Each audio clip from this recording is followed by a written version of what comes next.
Você acorda com dores na articulação da mandíbula ou aquela tensão muscular, dentes sensíveis ou frequentemente dores de cabeça? Você pode estar com o bruxismo, mas calme, porque ele é o hábito involuntário de apertar ou ranger os dentes, principalmente durante seu sono.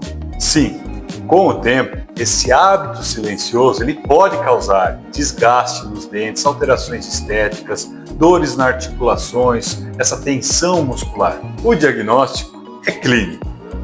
Às vezes é necessário utilizarmos as placas para fazer aquele conforto, trazer a suavidade na sua mordida, bem-estar.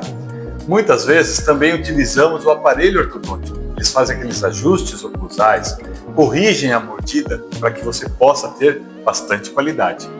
Ou utilizamos a parte médica para aquelas doenças psicossomáticas que são necessárias também a cada gaveta dessa ser tratada. Ou incluirmos algumas atividades, entre elas atividades físicas. São ótimas para aliviar o seu estresse.